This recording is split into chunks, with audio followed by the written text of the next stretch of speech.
자, 열팽창은 열을 가하면 어떤 물체가 늘어나는 거, 부피가 늘어나는 걸 열팽창이라고 말하거든.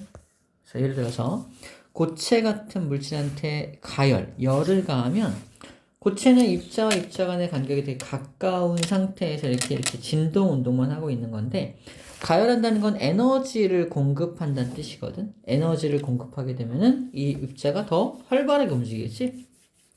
더 활발하게 움직이니까 입자 사이의 거리가 멀어지게 됩니다. 입자 사이의 거리가 멀어지니까 부피가 훨씬 더 커지는 걸 볼 수 있지. 그죠? 이것을 이제 열을 가했더니 팽창하더라. 그래서 열팽창했다라고 말을 합니다. 열팽창했다. 그래서 부피가 증가하는 현상을 열팽창이라고 불러준다는 거지. 고체는 열팽창을 그래도 덜 하는 편이야, 이게. 왜냐면 액체는 입자와 입자 간의 거리가 원래 좀 멀지. 그러니까 둘이 잡아당기는 힘이 조금 약하단 말이야. 근데 고체 같은 경우는 가까이 있다 보니까 잡아당기는 힘이 되게 강하단 말이야. 되게 강하게 잡아당기고 있는 걸 열을 가해서 이렇게 부피를 키우는 거랑, 둘 사이의 거리가 좀 멀어가지고 잡아당기는 힘이 좀 약한 녀석한테 열을 가해가지고 이렇게 늘리는 거랑, 누가 더 잘 늘어난다? 액체가 훨씬 더 잘 늘어난다는 거지. 당연히 액체보다는 기체가 또 더 잘 늘어나겠지? 그래서 고체는 열팽창을 이만큼 한다면 액체는 더 많이 하고 기체는 더 많이 열팽창을 하는 거야. 그 내용이 여기 고체보다는 액체보다는 기체가 더 열팽창 정도가 크다라고 말하고 있는 겁니다. 왜 그런지 알겠죠? 입자 간의 거리가 가까우면 잡아당기는 인력이 너무 세기 때문에 그런 거예요. 자, 그리고 물질마다 같은 고체라면은 열팽창 정도도 같겠지만 다른 고체 종류가 다르면 열팽창 정도도 다르겠죠. 자, 그것을 이용해서 이제 고체의 열팽창, 고체가 열팽창하는 걸 이용해서 여러 가지 물질을 만들 수가 있는데, 제일 먼저 배우는 물질은 바로 요 바이메탈이라는 물질이야. 바이메탈은 열팽창 정도가 다른 두 금속을 붙여놓은 거야. 위아래로 붙여놓은 겁니다. 자, 그러면 어떻게 되냐면 가열을 하면 위에 거는 열팽창 정도가 작은 금속을 붙여놓고 아래쪽에다가 열팽창 정도가 큰 금속을 붙여놓는다면 똑같은 열을 가하면 아래쪽이 더 팽창을 많이 하겠지. 위에는 조금밖에 팽창 안 할 거 아니야? 그럼 어떻게 휘겠어? 이렇게 휘게 되겠지? 맞죠? 아래가 더 많이 팽창하고 위에는 적게 팽창하니까 아래에서 위로 이렇게 밀어 올리는 거야.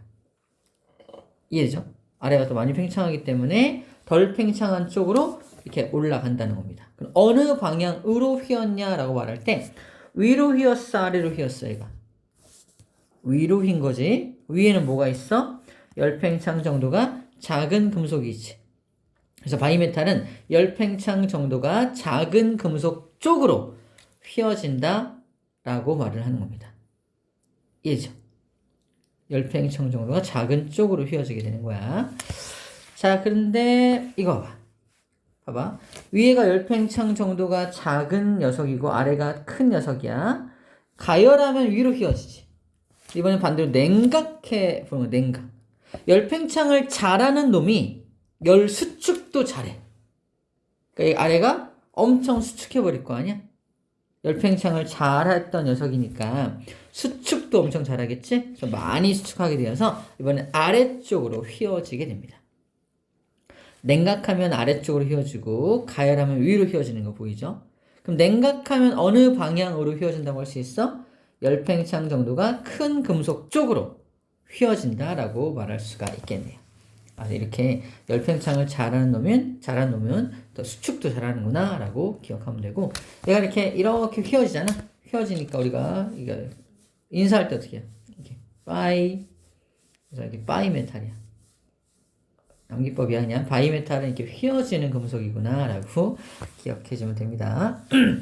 어디에 이용하냐? 이 전기다리미에 이용을 합니다. 전기다리미가 일정한 온도 이상 올라가면 툭 끊어지면서 불 꺼지면서 온도가 유지가 되거든. 더 많이 올라가지 않고. 온도가 낮을 때는 이게 회로가 연결되어 있는 거야. 근데 온도가 높아지면은 바이메탈이 휘어져 가지고 이게 떨어져 버리는 거지. 떨어지면 더 이상 전기가 통하지 않으니까 더 이상 온도가 높아지지 않게 되는 겁니다. 회로가 끊어지기 때문인 거지. 맞죠? 화재 경보기도 마찬가지야. 화재 경보기는 이제 뜨거운 화재가 발생했을 때 이제 뜨르르 울리는 거잖아. 그래서 원래는 기본적인 상태는 떨어져 있는 상태로 있어. 근데 화재가 발생해서 뜨거운 열이 막 이렇게 올라오게 되면 어떻게 되겠어? 이 바이메탈이 휘어지겠지. 어느 방향으로? 이렇게 아래 방향으로 휘어지게 설계를 하는 거야. 그러니까 위에가 열팽창 정도가 큰 금속이어야겠지? 그래서 위가 열팽창을 많이 해서 이렇게 휘어지게. 그래서 회로가 딱 달라붙는 거야. 회로가 딱 달라붙어 버리게 되면은 띠리링 전기가 통하니까 얘가 땅땅땅땅 때려서 띠리링 울리게 되는 거지. 화재 경보가 이제 일어나는 겁니다. 우리가 벨을 눌러가지고 화재 경보를 시키는 거 말고 이거는 자동으로 열을 감지해서 화재 경보기를 작동시키는 시스템을 얘기하고 있는 겁니다. 이해되죠? 어렵지 않습니다. 자, 그 다음에 아까 기체가 가장 많은 열팽창을 한다 그랬는데 재밌게도 기체는 종류와 상관없이 모두 똑같은 열팽창을 해. 기체는 고체나 액체 같은 경우는 잡아당의 인력이 조금씩 다르거든. 그래가지고 인력이 다르니까 그 녀석들은 종류마다 열팽창 정도가 다른데 기체는 예외적으로 모든 기체가 분자간의 거리가 너무 멀어가지고 얘네들이 잡아당의 인력이 거의 없다고 봐. 모든 기체가. 잡아당의 인력이 거의 다 모두 없으니까 당연히 열을 가했을 때 팽창하는 것도 다 일괄적으로 똑같이 팽창하는 겁니다. 그 얘기가 오른쪽 위에 여기 나와 있어요.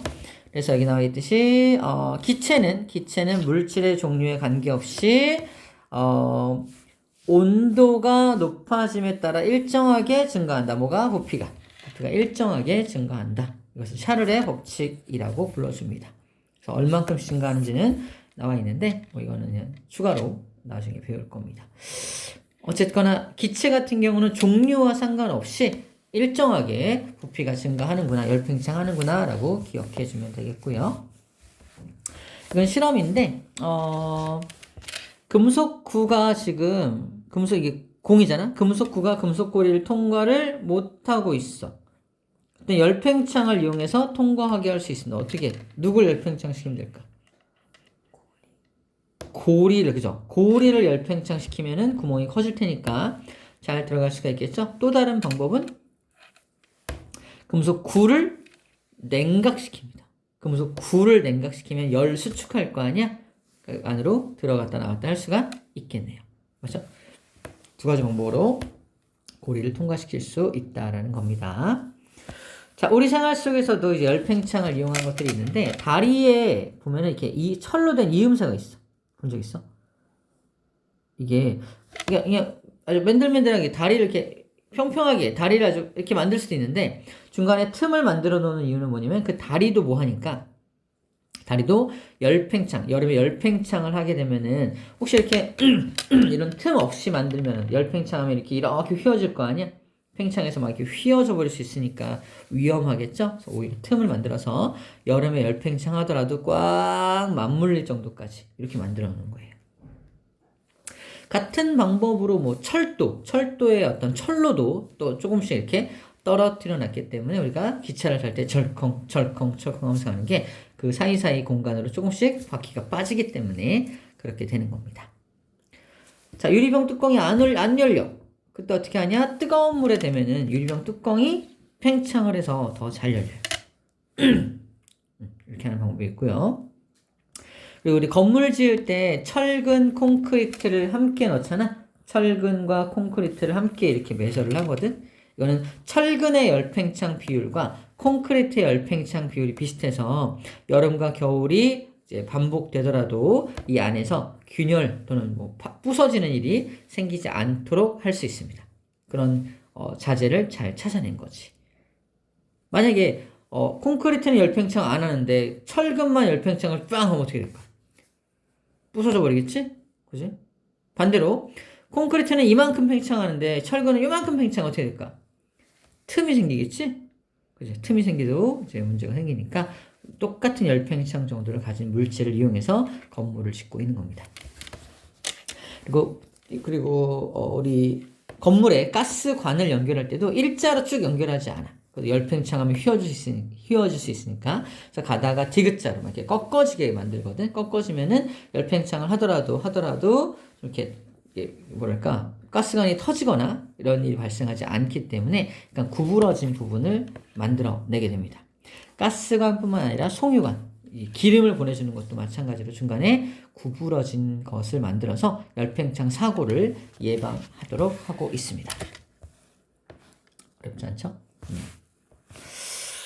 자, 그래서 액체, 이번엔 고체를 얘기했다면 액체의 열팽창을 이용해서 우리 일상생활에 이용하는 게 첫 번째가 온도계야. 온도가 낮으면은 액체가 수축해서 온도가 낮게 측정이 되고, 온도가 높은 곳에 넣으면은 여기 액체, 이 안에 들어있는 액체가 팽창해서 이만큼까지 올라가는 거야. 그것을 이용해서 온도가 낮다, 온도가 높다라고 읽어낼 수가 있는 거지. 자, 이런 것들은 알코올이나 수은을 이용합니다. 알코올을 집어넣어서 온도계를 만들기도 하고 수은을 집어넣어서 온도계를 만들기도 하는 거야. 수은이 이제 상온에서 유일한 액체 상태의 금속이기 때문에 그래요.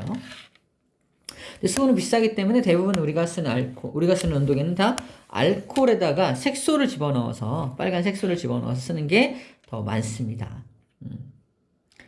자, 음료수병에다가 음료수를 가득 채운 다음에 냉동시키면 어떻게 돼?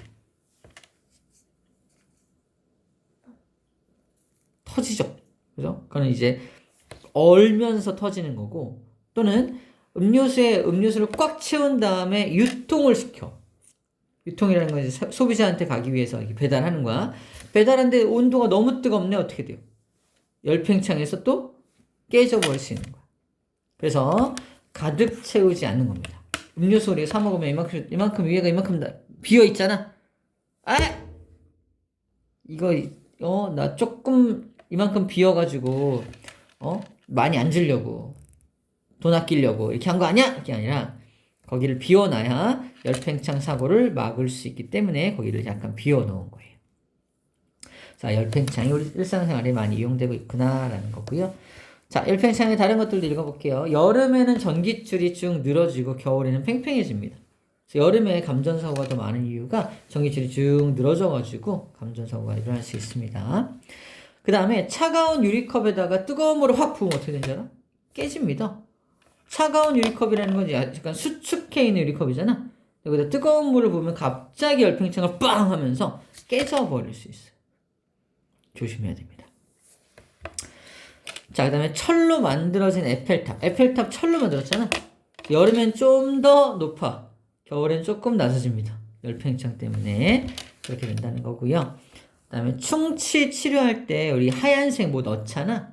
걔가 우리 이가 열팽창하는 이빨이 열팽창하는 정도와 그 물질이 열팽창하는 정도가 같은 물질을 이용하는 거야. 아까 철근 콘크리트처럼 뭔가 채워 넣을 때는 열팽창 정도가 같은 것들끼리 이렇게 뭉쳐놔야 건물이 부서지지 않잖아. 마찬가지 이가 더 부서지지 않게 하기 위해서 이를 충전하는 재료는 열팽창 정도가 같은 것이어야 합니다. 같은 것이어야 돼요. 그 얘기를 하고 있어요. 자, 그릇이 이렇게 있는데 또 다른 그릇이 이렇게 있어서 그릇과 그릇이 붙어가지고 안 떨어질 때 있어요. 혹시 경험해 본 적 있어? 그때 어떻게 하면 되는지 알아?